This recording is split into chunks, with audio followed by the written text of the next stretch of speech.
But I'm going to roll right into that because I don't know what your last thing was. So that was it. That was it. The Mariners offense, I believe in WRC Plus in the here. past, like 20 games or something like that, 2 back. weeks, they've been really good. Like they're top 5 in a lot of hitting categories. Yeah, they had scored 10-6 and they didn't score one game, but still putting up 10 is well, and I think they interviewed Edgar, and he just goes, I don't really look at all how hard you hit the ball or how far you hit all the kind of stats that I feel like a lot of people look into now, all these stupid. Just too much. He just looks at it and goes, who gets RBIs and who gets good average? And he's just it seems like from what JP have said, a lot of people said, just breaking it down. Just trying to simplify it. Yeah. Just make it easy. Bats are coming alive for the Mariners, so it'll be interesting. We have a homestand coming up. I'm going to the game tomorrow, and then I'll be there Saturday, so too much Mariners for me, but I'm excited. Still need some help from the outside. We're 4.5 back. So yeah, well, I think we're now 3 in the wild card. Oh, did it update today? 3 back in the wild card, and Minnesota's winning. Oh, but I they was did talking just about, get 4.5 from the division, and the Astros are losing currently right now to Oakland. So go A's, we love you until we play them. But yeah, well, that's a different story. 4.5 back, 3 in the wild card. I think the wild card looks a little bit more reasonable.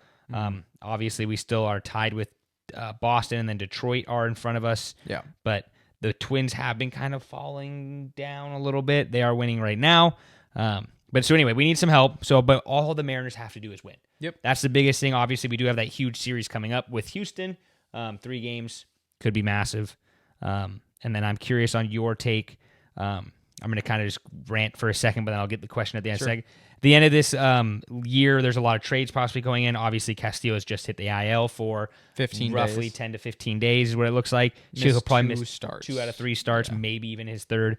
A lot of rumors with him being traded, but obviously Jerry is staying. I'm going to ask you a question on that in a second.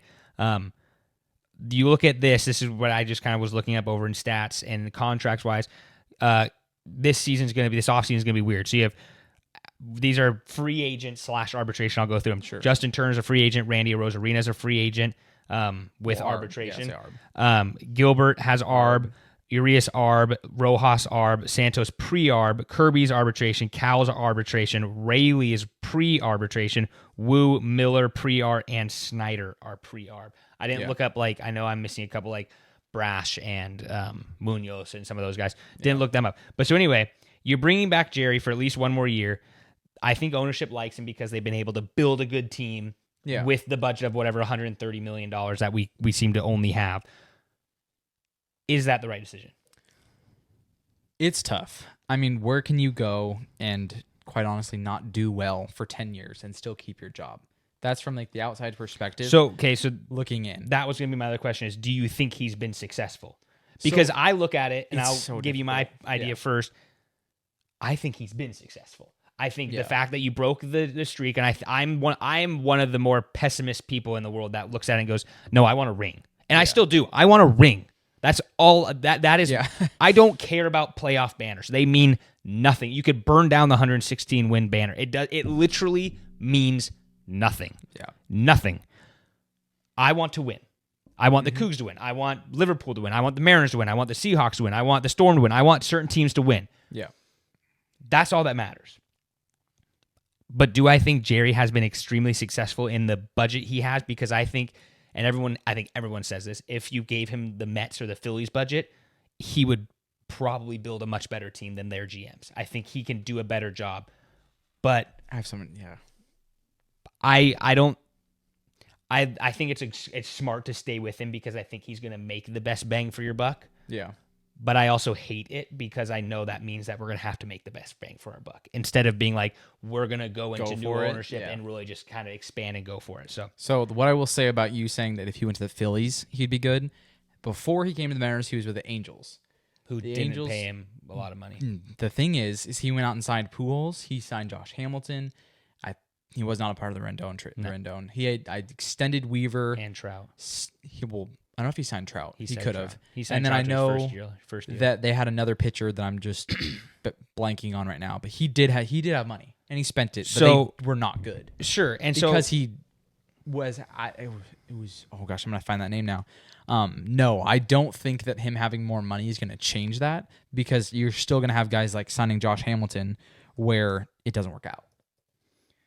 But I have something else to say, but I'll let you finish. Well, I was just going to say, okay, so if you look at that,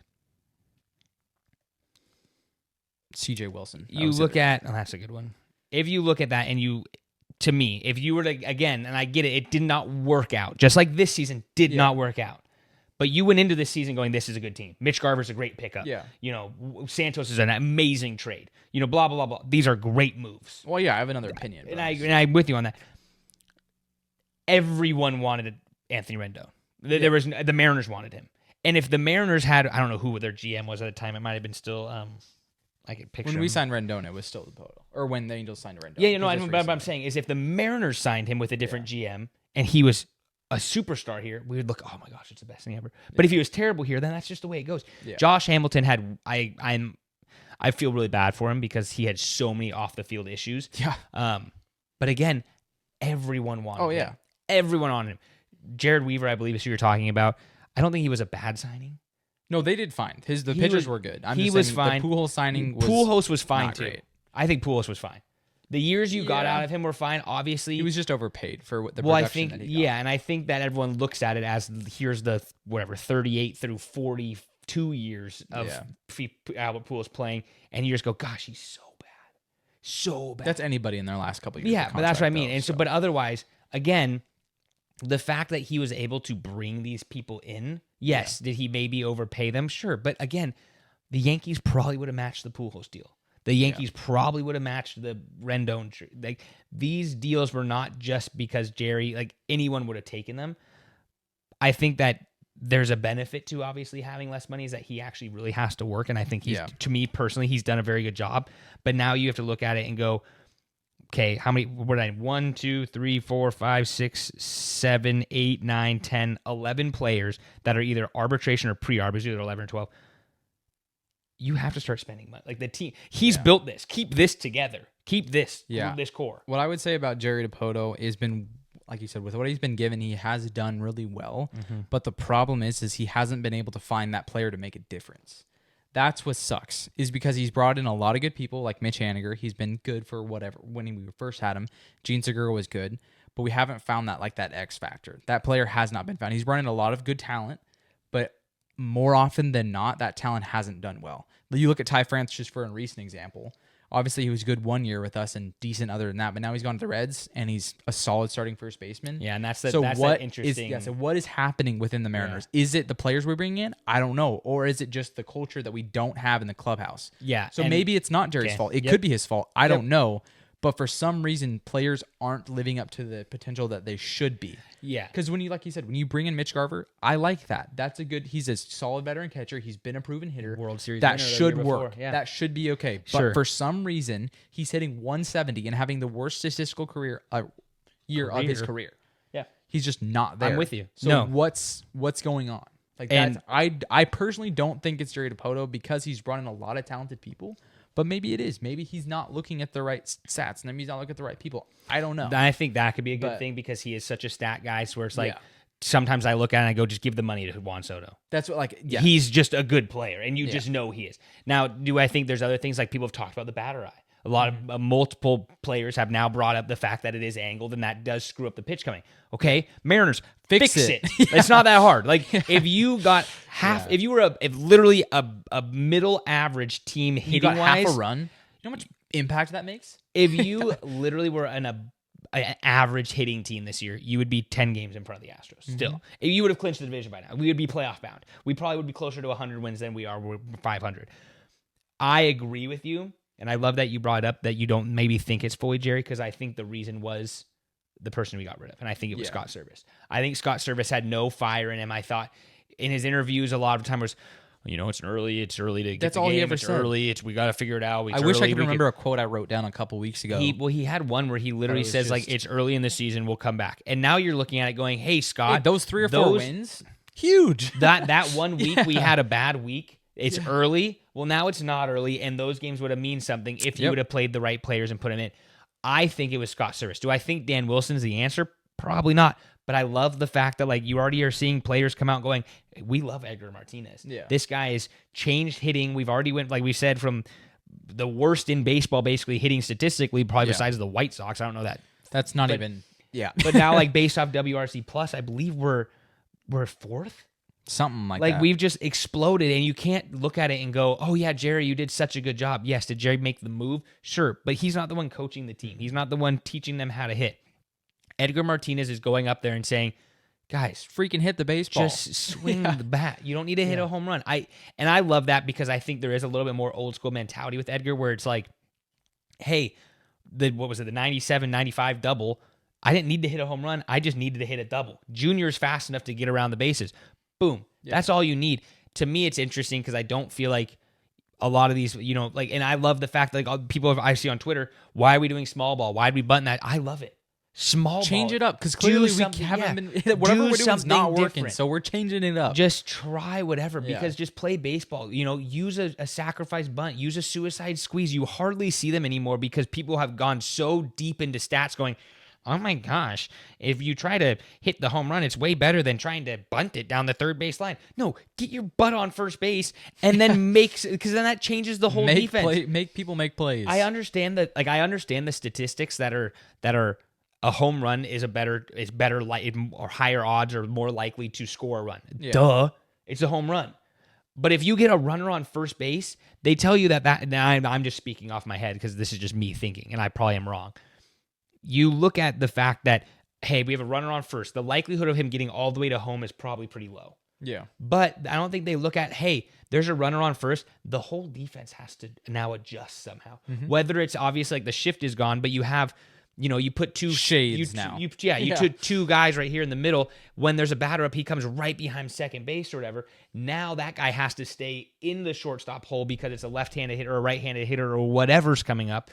It changes everything.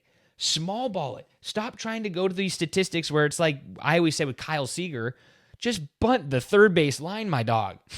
There's literally no one. Usain Bolt couldn't get the ball fast enough to throw you out. Like you could put yourself in a wheelchair with flat tires and still make it to first. Yeah. I agree with you. I think Scott Servers, and I said it before. I said at the end of last year, I said get rid of him. He's been here long enough. Most managers, like you said, and I like what you said with Jerry, you can't stay somewhere for 10 years and not do a good job. I think Jerry's done a good job. Yeah. I truly believe that because, again, his hands are tied to a certain degree to where, do you think we're going to go get Juan Soto this year? No. If we got Juan Soto and pull the Robinson Cano deal off, I'd be like, oh my gosh. That makes that lineup so good. It would totally change the projections for everything. We have and you add to Soto? 100%. But I don't think that's going to happen. No. So I think, to me, Jerry Dipoto is the best at piecing this puzzle together. Yeah. Again, I don't know if Dan Wilson is the answer, but I think I like the fact that you're bringing in a former Mariner who cares about the Mariners, another former just like Mariner you're talking about with NIU. with the Cougs and NIU, yeah. That you bring in these former guys that know the culture, they built something and want it. Yeah, and again, I think you're missing someone like you said, that player that brings that like a Jay Buhner. I just feel like Jay Buhner was always in that locker room, just being like, probably saying words I'm not going to repeat, but just like on getting you it guys. going. Yeah, like hey.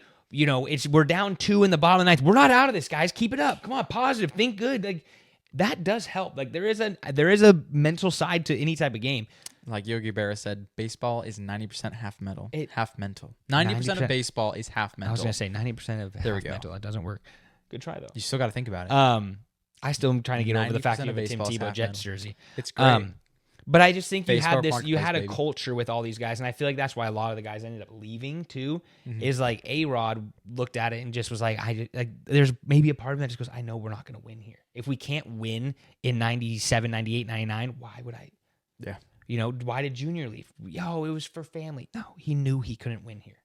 And I think that's the culture you have to try to get rid of is you have to build an Astros thing. For the next 10 years, the Astro fans are all going to go, we should be winning every year.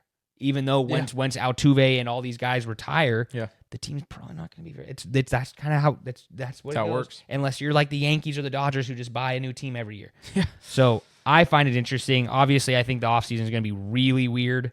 I think there's going to be a lot of big moves by the Mariners.